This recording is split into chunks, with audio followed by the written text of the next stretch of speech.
Bonjour, nous sommes le 14 novembre et je suis frappé comme l'information nous guide, nous manipule et nous fait croire à des signaux faibles qui seraient forts ou accessoires et où il y a des choses comme ça qui sont assez surprenantes. Je voudrais en prendre trois en particulier.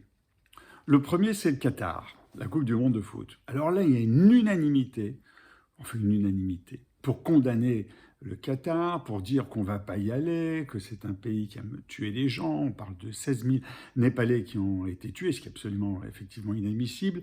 Mais c'est quelque chose, un mouvement qui est très important en ce moment, qui devient un signal très fort, une communication très forte. Il ne faut pas faire la Coupe du Monde de foot, il ne faut pas regarder les films, etc. Sauf que ça fait quand même, je crois, 8 ou 10 ans, ou un peu plus, qu'on sait qu'il y aura la Coupe du Monde de foot, et que ce sujet n'est pas une découverte aujourd'hui. Bon, mais peu importe, dans une certaine mesure, ça se justifie totalement. Le deuxième point, c'est la COP27 qui a lieu à Sharm el-Sheikh. Alors ça, on en parle beaucoup, mais on ne parle pas là de ce que c'est que Sharm el-Sheikh. C'est une oasis sur un rocher qui permet à un certain moment de bloquer le détroit de Tirane, et qui est devenue une cité balnéaire de, je crois, quelque chose comme 30 000 ou 70 000 habitants, mais une cité balnéaire pour riches égyptiens, etc. Et là, dans le cadre de la COP27, où on a les mêmes écolos qui se manifestaient précédemment contre la Coupe du Monde de foot au Qatar, personne, je n'ai pas entendu quelqu'un dire, mais comment ça se fait qu'on va à Sharm el-Sheikh? Quand c'était à Glasgow, c'était une ville industrielle, etc.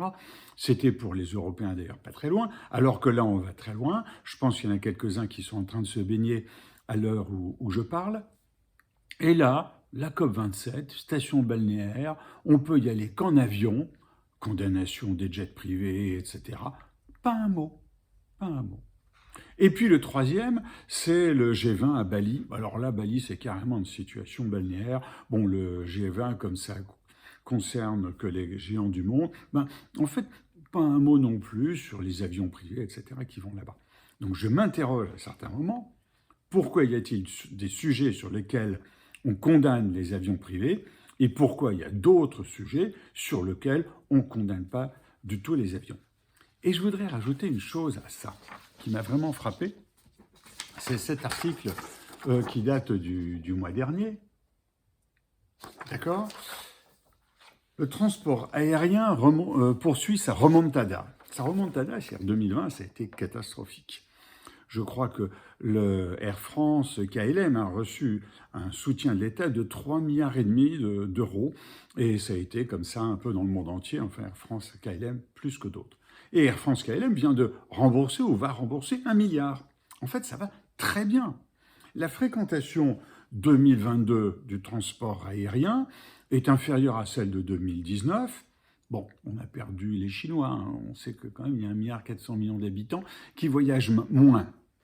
On a perdu les Chinois, les Japonais se sont bloqués, etc. Et bien finalement, on arrive à presque autant de monde. Formidable. Et ce qu'on oublie d'ajouter, c'est que le prix des billets a augmenté de 33%, d'un tiers. Et on n'entend rien. Mais ce tiers de plus fait que les compagnies aériennes gagnent énormément d'argent en ce moment. Or, ce que l'on a entendu des gens qui ont pris l'avion, c'est pas que les prix avaient augmenté, mais c'est qu'il y avait la queue au départ des avions, que ça a été catastrophique, il y a même des gens qui ont qui ont perdu leur vol, que des bagages se sont perdus, etc. Mais on n'a rien entendu sur la hausse du prix des billets d'avion, de manière générale.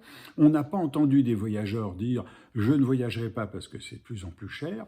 On a entendu des voyageurs qui n'ont pas de problème pour prendre les billets d'avion de manière importante, puisque en chiffre d'affaires, on est supérieur à 2019, alors qu'en volume de vol, on est inférieur. Et oui, c'est ça qui est curieux dans ces signaux faibles. Et j'en ajoute un signal faible, qui date d'aujourd'hui. Je viens d'entendre que 40 000 migrants, plus de 40 000 migrants, ont traversé la Manche vers l'Angleterre cette année, à aujourd'hui, le 14 novembre, peut-être ça date du 13 novembre. Combien ça représente de chiffre d'affaires? Combien ça représente de chiffre d'affaires pour les passeurs? Pour les passeurs, selon la maire de Calais qui s'exprimait là-dessus sur France Info hier, le 13 novembre, un voyage coûte au bas mot 3500, un voyage, une traversée coûte au bas mot 3500 €, plutôt 4000, 5000, et 6500, a-t-elle dit, pour le all-inclusive, si jamais le voyage est raté, qu'il a fallu faire demi-tour, etc., on ne repaye pas pour 6500 €, on le fera plusieurs fois. 40 000 migrants, ça fait, si je ne me trompe pas, 160 millions d'euros pour les passeurs.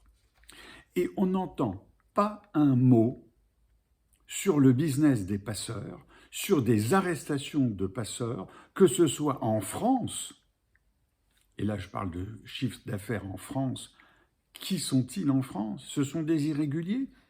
Qu'on les arrête, s'ils n'ont pas leurs papiers. Ce sont des Français? Que l'on agisse. Rien, pas un mot, ni en France, ni en Méditerranée.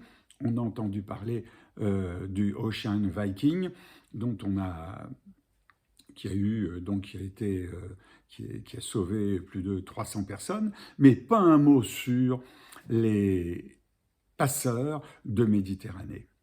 Voilà, c'est ça qui m'interpelle. Donc, en matière de signaux faibles, ne soyons pas influencés par ce que l'on voit, par ce que l'on entend.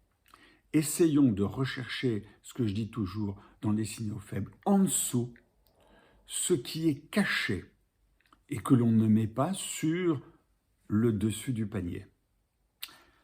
Je vous souhaite une bonne journée, je repars en plongée et à bientôt.